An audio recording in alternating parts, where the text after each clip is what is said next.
So Kate, tell us who you are. I'm Kate Forbes. I'm the member of the Scottish Parliament for the wonderful constituency of Skye, Lochaber and Badenoch, elected for the first time in May 2016. And I'm also the Cabinet Secretary for Finance and the Economy in the Scottish Government. And famously, you got married at a football club. I did, Ross County to be precise, in the summer. Kate, thank you for joining us on Scotland's Choice. Kate, I always find when I'm asked questions or, go to, for example, a school or a political event or whatever, the public often want to ask me one question, which is, how did you initially get into politics and how did you become part of the independence movement? How do you answer that question when you're asked? I think the answer I usually give is accidentally. And Drew, you will have known me prior to being elected. So you can probably remember the relatively naive young woman that started to get involved in politics. My family have been involved with the independence movement for decades. I think my uncles started some of the first SNP branches in your constituency, which is now... Yes, I remember. ...shared with my constituency. And so from a very, very early age, I mean, I can't remember a period in which my family weren't supporting independence and pushing for independence. And I guess over my teenage years, I then got more involved. And I remember delivering leaflets as a very strange teenager, long before it was cool to be involved, and also helping set up two YSI branches, one in Edinburgh when I lived there with David Linden, and then being involved with the Highlands one as well. So that's how I got involved in the independence movement, but I never planned to get involved with frontline politics. So that's where the real accident happened, in being selected in 2015 for the Holyrood election after Dave Thompson stood down, and then getting elected. And we're all glad that you did, Kate. One of the things that you've obviously worked through at the time was the 2014 independence referendum campaign, and the three big issues from the campaign at the time that kind of really hit home for most people were pensions, borders, and currency. In your view, how have these arguments changed since 2014? Well, people still discuss them and debate them as issues, but each of these areas has fundamentally changed. I mean, we have seen in the last 6 or 7 years since 2014 so many seismic shifts, whether it's Brexit and our relationship with the EU, whether it's the pandemic and every country, as it were, redrafting their economic prospectus. And so in the same way for Scotland, we, I think, are in a much stronger position. I think a lot of the arguments about independence have become normalised. And I think that there are answers to these issues. Those that pretend there aren't are often the ones trying to sow seeds of doubt and win the argument for the union. But I think right now, where the argument, for example, on borders was, if you vote yes, you will build borders with every single one of the European Union countries. Now the argument is the UK government has created those borders that we didn't want, causing huge issues for our fishermen, our exporters, our small businesses. And we're saying, actually, we could enjoy the best of both worlds with free movement across the UK and free movement across the EU by voting to be an independent country within the EU. And we're talking at a time where people are just about to discover if they want to travel to the EU, they're going to have to get a permit. And, there's all kinds of things that are happening there, like roaming charges are kicking in with some providers. All these benefits we've built up over many, many years have gone. So that was clearly one of the big issues I remember, as people worried about their place in the European Union in terms of being an independent country. That argument's obviously completely flipped on its head now. I just wanted to hone in on one of those topics, though, in currency. Here on Scotland's Choice, we've touched on the issue of currency a few times already. It's one of the hot potato issues of the 2014 referendum. Can you just remind us what the Scottish Government's official position on currency policy after a yes vote is? Yeah, so the currency position of the Scottish Government, which is the sort of formal position by the party, is that we would want to move to an independent currency as soon as is practicably possible. And in the event of independence, we would, of course, build our institutions, our fiscal, our monetary institutions, including building a central bank. And we would want to move to a position where we had our own currency as soon as possible. So, in the day after independence, we would use sterling. So the currency we use the day immediately before independence, the day immediately after, would be sterling. It's as much our currency as anything.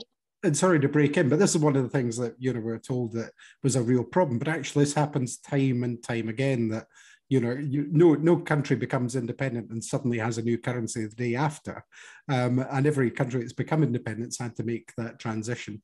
And it's quite normal for that kind of approach to be taken, isn't it? Well, I think it's a question of priorities. And the day after independence, what you want is to start the transition to an independent country. That requires you to build institutions. And the priority is ensuring that the markets have confidence in the stability of your transition process.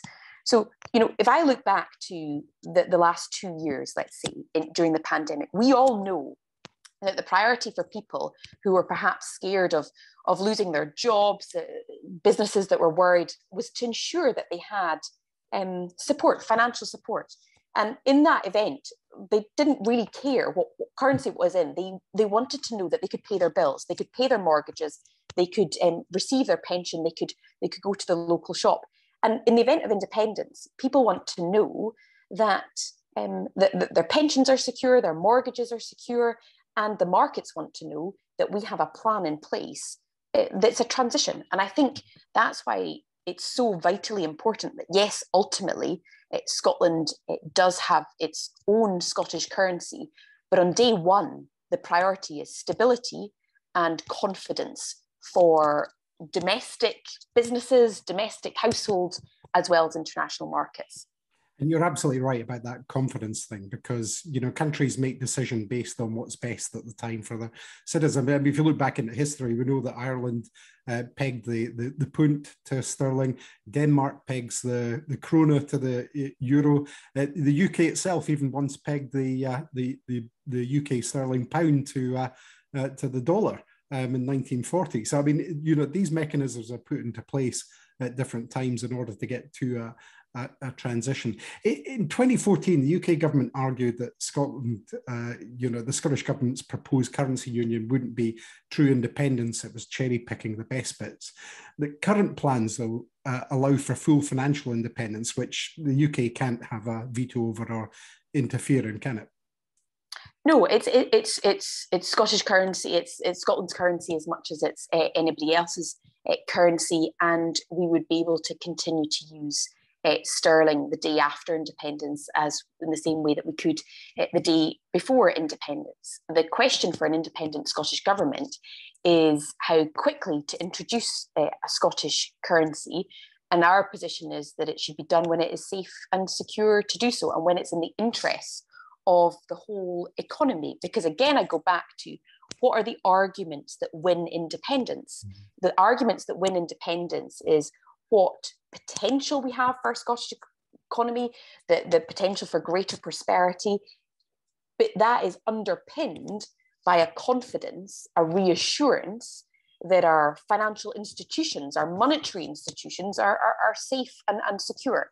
And so that's why you can't separate the argument about currency from the wider argument about economic prosperity. The fundamentals of our economy are strong.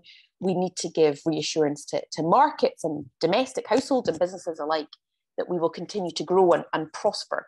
And currency needs to come in alongside that, based on establishing a central bank, making sure that our finances are sustainable, making sure that we have that ability to trade and invest. Well, you just mentioned trade there, so let's talk a wee bit about that. I cover international trade at Westminster, and I've seen the absolute debacle that's played out since the UK left the European Union, of course, against the will of the Scottish people, who voted resolutely against that. But many in the no camp reference trade with the rest of the UK as a barrier to independence. From a Scottish fiscal perspective, what would you say back to that? Well, I would say 2 points. The first is, let's just be real about what we've lost. So anybody who is arguing for the status quo as though it is the better option is clearly not talking to shellfish and seafood producers who are having to export, or small businesses who have given up because of the red tape. And as James Withers says, is obviously heads up Scotland Food and Drink, is don't think of this as teething problems. It's not that the Brexit process has been met with teething problems. This is the new status quo. So that would be my first position. But in terms of a border, we believe that Scotland could enjoy the best of both worlds. And the Fraser Allender Institute is quite clear that Scotland exports more manufactured goods to the rest of the world than to the rest of the UK. So it's in our interests, when it comes to things that are exportable over international borders, it's in our interests to make sure that trade tariffs don't exist, and that it's not just about tariffs, it's also about ease of exporting to the rest of the EU. And we know that it is better for Scotland's future if we are inside the EU single market as a result. And that is 7 times the size of the UK alone, and part of the customs union. So there is an incentive for us to be part of the EU. Now, how do you get back in? That's the central question. How do you get back in? If you think the only way back in is being part of the UK, then I think that's wishful thinking. Yeah, the only way back in. Yeah. None of the Westminster parties are interested in reopening that debate. Labour, for example, have said that they want to make Brexit work. That means not going in to the EU or taking any moves that end. And you made a point there about Scottish UK trade, and people not understanding that, perhaps, or realising perhaps that the vast majority of our manufactured goods were actually exported outside the UK into the rest of the world, and the cross-border trade is largely things like services and pipe goods, so oil, gas, renewable electricity, water even, and obviously insurance and other financial services as well. So, and also I think people should really point to what's happened with independent Ireland. Before Ireland was independent, 90% of their trade was with the UK. Now it's down to about 12%. So these things change, and as you pointed out, the opportunities are greater, I think, for Scotland in the future. Let's talk about levers. What mechanisms for economic growth do we currently lack that only independence can offer us? Yeah, so we're doing a lot of work just now about how we build on Scotland's strengths. And pretty much with every one of those strengths, I can identify a hurdle because the macroeconomic lever rests with the UK. I'll give you the obvious topical one, which is energy transition. So oil and gas has obviously played a huge role in Scotland's economy over the last few years, but the oil and gas industry itself is investing in the transition. And renewables in Scotland, we have 40% of the UK's renewable potential. We have 25% of Europe's wave and tidal potential. So the potential is enormous. But we know that energy policy is reserved. That means that all the major policy levers beyond planning, which is what we do have control over, are reserved. So that includes incentives, that includes tax levers when it comes to incentivizing the renewables industry. It also includes, for example, access to the grid. So many of us will know about the debacle in terms of linking our islands with an adequate grid connection so that they are able to export the surplus energy they produce. All of that is reserved. So our one lever, really, give or take, is about planning. We can do that. What we can't do is ensure that there are incentives or that energy policy is tailored to Scotland. Having said that, that doesn't mean to say that we aren't doing everything possible to help support. Indeed, Scotland's done amazingly well, given that it's only had planning and environmental powers to push these things forward. When you see the amount of renewable electricity we're now generating. Absolutely, 97% in the last records of electricity is from renewable sources. But you take the Northeast, which needs, for example, absolutely needs carbon capture and storage. I can't make that happen. All I can do is lobby another government who perhaps have greater incentives to invest in English ports. So we are doing this with one hand tied behind our back. That's just energy. I could talk about food and drink, and we've already touched on export restrictions when it comes to food and drink. I could talk about pretty much any other sector that wants to grow, who will tell you and they'll tell me their biggest challenge is access to skills and labour. And the labour shortage is meaning that a lot of our most brilliant sectors are unable to trade as fully as they would want to because of the ending of freedom of movement. So there's just a few examples. Well, I just want to come to another few of those things in just a second, but you mentioned one of the subjects that I've returned to a number of times now, which was carbon capture and storage. And we were talking about the 2014 referendum earlier, when we were promised, there was going to be a £1 billion investment at Peterhead. And then as soon as the referendum was over and the 2015 election was declared, no sooner did that happen than George Osborne pulled the plug on that. And again, we had that tease about the Northeast getting carbon capture and storage because it's perfectly suited to all the infrastructure's there. It's the absolute right place to do it. But as you said, priorities for Westminster were elsewhere. Rather than doing the right thing by Scotland and the right thing by the planet, they've made a different decision on that. But we're also talking, when we come back to the powers here, we're also talking about the ability to have control over pensions and employment law, wages, workers' rights, VAT, corporation tax. All of those things are really important levers. And you're working just now with over 70% of the revenue raised and 40% of the spending lying at Westminster. So in simple terms, which all of our listeners can understand, how does that inhibit your ability, the Scottish Government's ability to govern more effectively than it could if it had those powers, more effectively given that it doesn't have those powers? Well, it's probably best to just start with examples where I think there is a perception out there that Scotland, for example, holds all the major tax powers. We don't. You said that 70% of the revenue raising is determined by Westminster. That's right. On top of that, we can't access borrowing for day-to-day services. So in the event of a pandemic where we might have to take health decisions for very good reasons, we can't also take the financial decisions alongside that because we're dependent on the UK government for extraordinary sources of income. And we saw that time and time again during the pandemic, where I had to make decisions in the interest of people's health and livelihood, but without knowing if funding would be coming. And that's a huge degree of risk. If you think of procuring PPE, we went ahead, we procured PPE, we procured ventilators very quickly. I did all that, but it was several months until we actually had confirmation that there would be consequential funding to cover PPE. It's a big risk. Now, I didn't stop on the procuring of PPE because I needed to proceed. So that would be one very topical example. But going forward, when it comes to economic recovery, we all know that one of the most effective ways of delivering faster economic recovery is significant investment in infrastructure, big capital spend on infrastructure.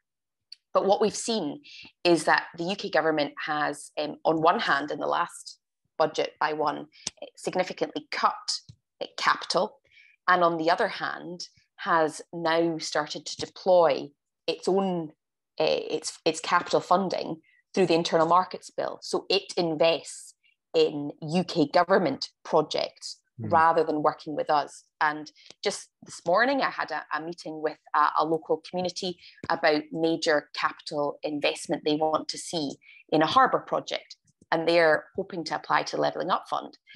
But the sort of application process is so convoluted and opaque. How can I help them access that money? And yet I can no longer direct them towards LEADER. I can no longer direct them towards EU structural funding, which was a much more transparent process. So there's two examples, one on the sort of macro level of the pandemic, and on the micro level of how communities see significant investment in their funding. And the more that we see capital directed towards UK government pet projects, the less bluntly there will be for hospitals, for schools, for the roads that the people of Scotland have determined are priorities. You've just said that we, in there that we didn't have meaningful borrowing powers, and that's true. People who are arguing against independence always throw back that yes, we do have borrowing powers. Can you just clarify, what those are and how they work in effect? Yeah, so we have a number of borrowing powers as part of the fiscal framework, but those borrowing powers are for very specific purposes, and they are capped.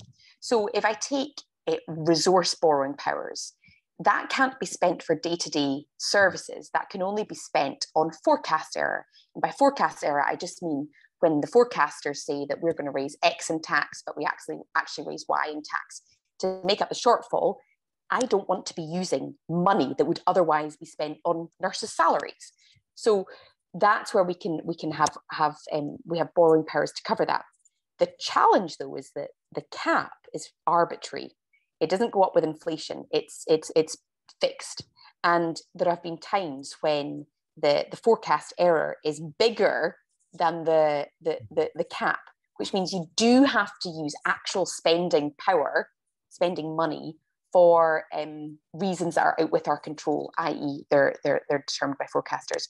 We also have borrowing powers for capital, but again, those are capped. So we can borrow up to £450 million on an annual basis, but there's an overall cap on that of £3 billion cumulatively. So we have to use that as carefully and as sparingly as possible.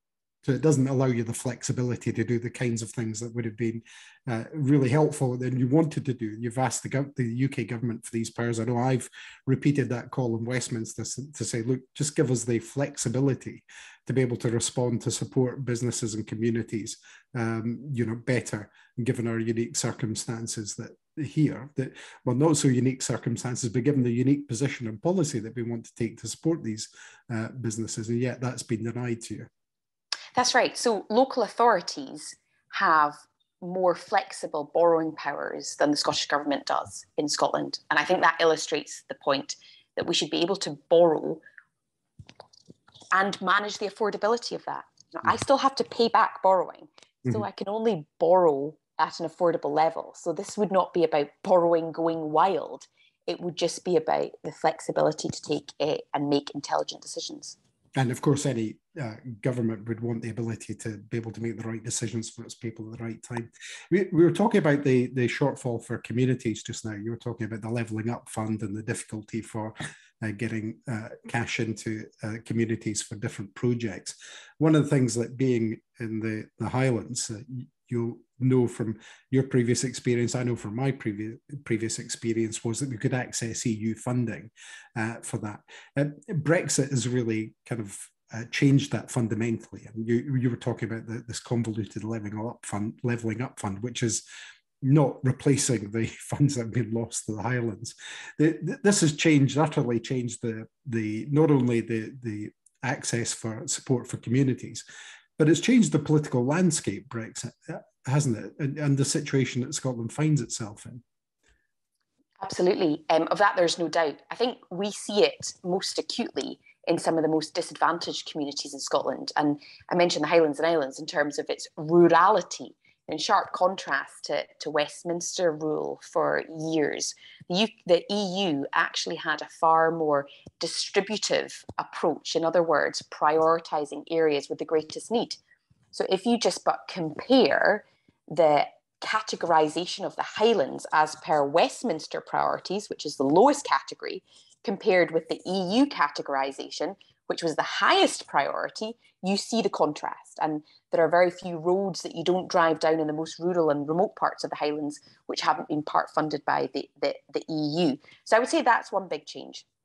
But beyond just the financial impact, I think the relationship with the UK government has changed. I mean, the UK government is actively anti-devolution, in my view, in a way that we haven't actually seen from previous UK governments.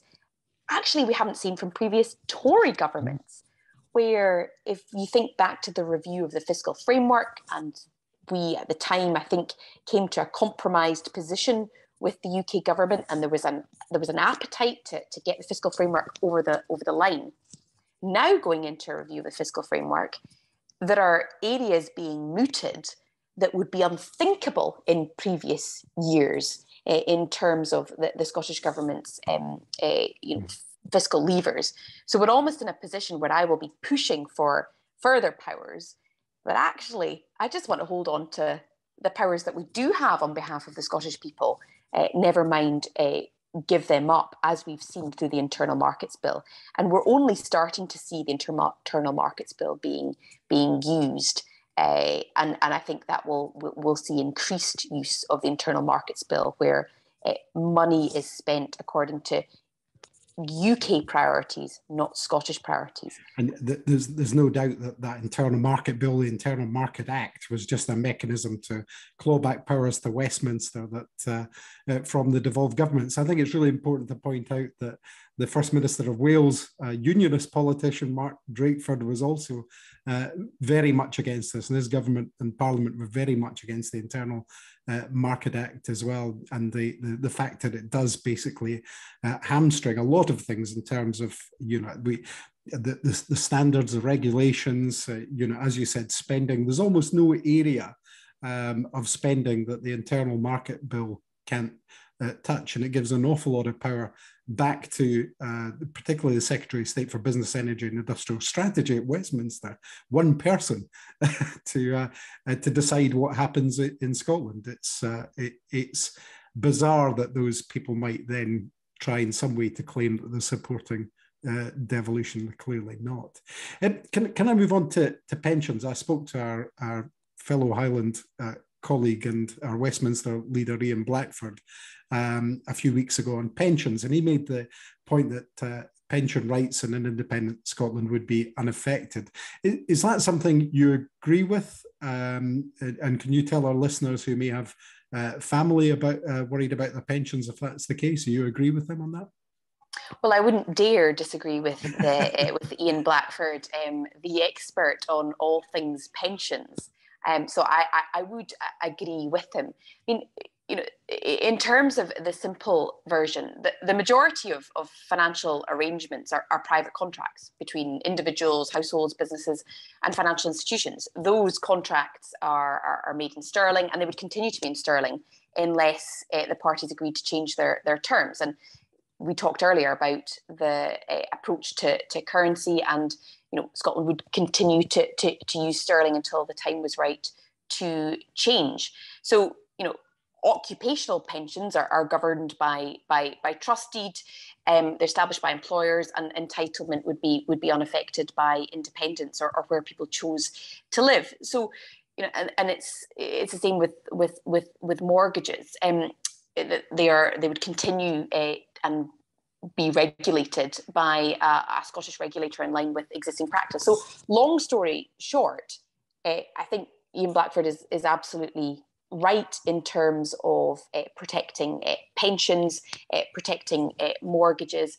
And I think it's really important that we set out the fine detail so that there's no fear and no scaremongering in advance of an independence referendum. And I would just perhaps refer people to the Growth Commission, which went into this issue in some detail, and it talked about the fact that the Scottish Government would negotiate arrangements for regulation of occupational pensions with the rest of the UK, since a lot of these schemes are UK-wide.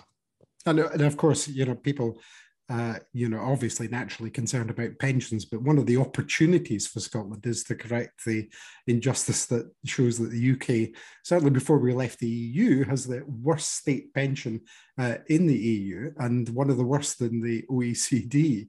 That's a situation that's materialised under UK Westminster control. And we see the threats to pensions coming forward with the triple lock just now. Again, a promise in a fear story in 2014 that we'd lose the triple lock, and that's going now anyway. These are also opportunities for Scotland to take a much more fair look at for people and to find a new way to do things in using the powers of independence. Absolutely. It's another example where anybody who thinks the status quo is fixed and can't get worse has been probably awakened and surprised by some of the changes that have been made to pensions in the same way that it's been made elsewhere. And the bottom line is that you and I can debate what we believe should happen with pensions, and we can debate that as much and as long as we want, but we can't do anything about it because the powers lie with another government, which is made up of an administration that the people of Scotland resoundingly reject and have rejected at every election since the 1950s. So it's an interesting debate, and I would like to do something about it on behalf of our older population. But until that point, we can do nothing but debate it. Well, let's talk about something that's also been thrown up time and time again. Last November, you were asked about Scotland's perceived deficit, and the GERS figures were brought up, the General Expenditure and Revenue Scotland figures. Could you outline what those figures are and why they might not be entirely reliable when it comes to judging Scotland's economy post-independence? So obviously, last year in particular, as with most other countries, the deficit figure for most countries has increased because countries are spending more than their tax revenue in order to fund extraordinary measures. And that's the same for the UK government. And the GERS figures allocates a population share of what the UK government is spending. Spending 40% of the spending figure in GERS is reserved, so it's policy decisions taken by the UK government. 70% of the revenue raising figures are reserved. That means they're outside the control of the Scottish government. The Scottish government, every year, without fail, must balance its budget. We can only spend what we raise or what we receive on day-to-day services, and we do that. So you've then got to ask, well, if you think there's a problem with these figures, where does that responsibility lie? And if you've got the Scottish government balancing its budget, then the question is why the UK government policy decisions are leading to these figures. So, we have seen other countries, as I said, around the world choosing to do things differently. You take Norway, for example. The deficits of countries, including Norway, have increased, but they also were able to draw down from the Sovereign Wealth Fund. So government debt in Norway fell rather than increased in 2020 because they have alternative access to funding.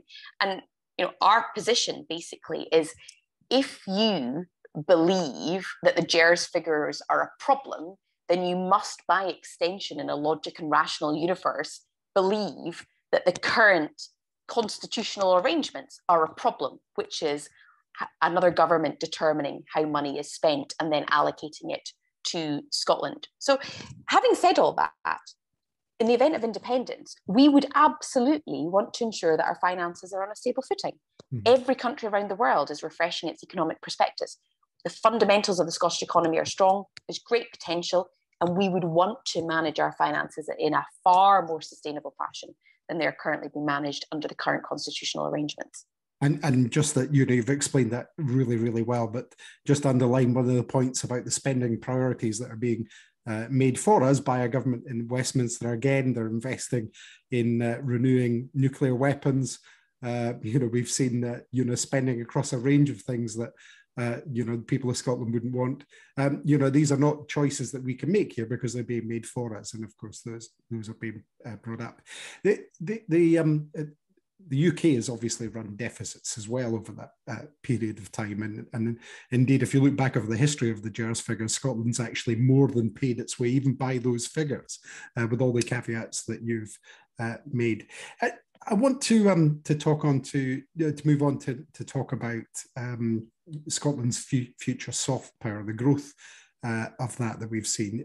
Scotland has been engaging through the Scottish Government's actions and with the outside world, by establishing offices in Europe and other places to project Scotland better, to make sure that we can increase trade and do what we can with the limited powers we've got, against the background of the UK entrenching, withdrawing from the world and becoming much more of a little Britain. Where do you see Scotland, an independent Scotland, sitting and fitting into the world stage? Firstly, I think it would fit very nicely.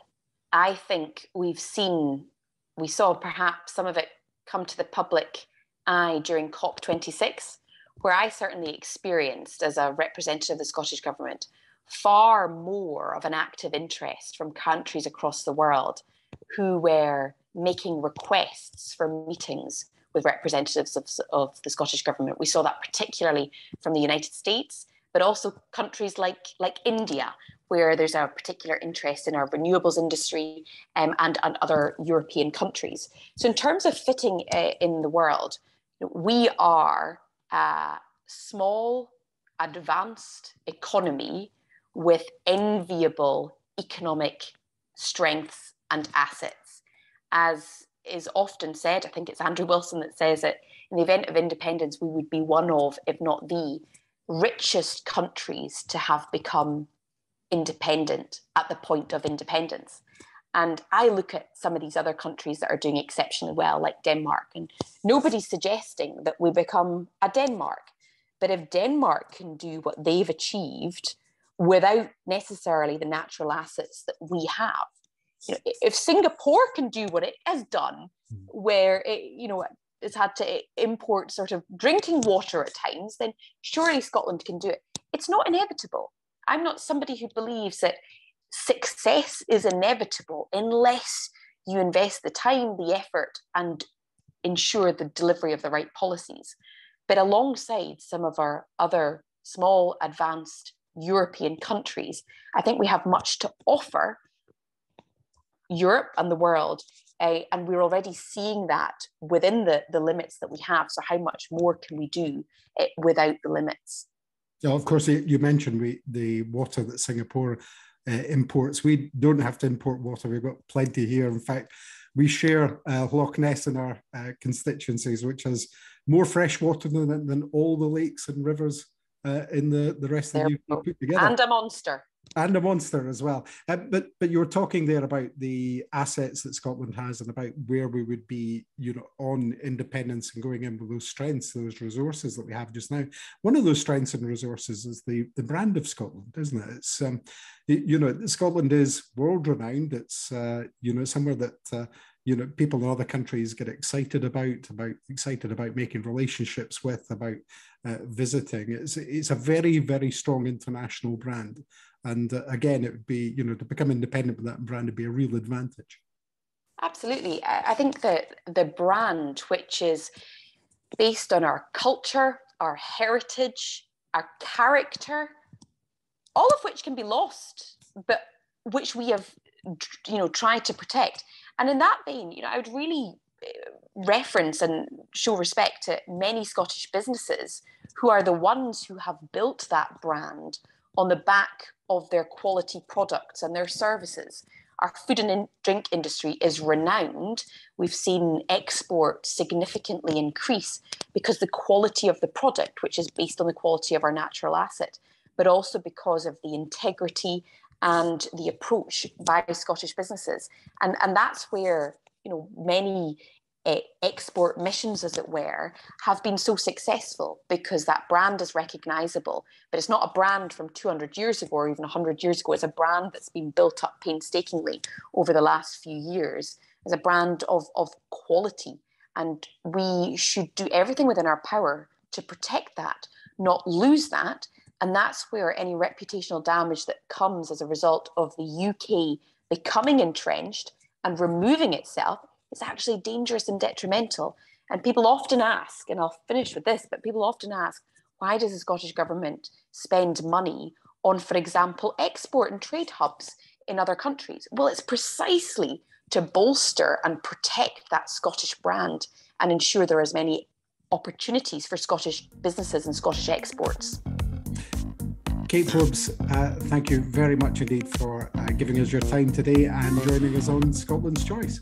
Thank you so much for having me.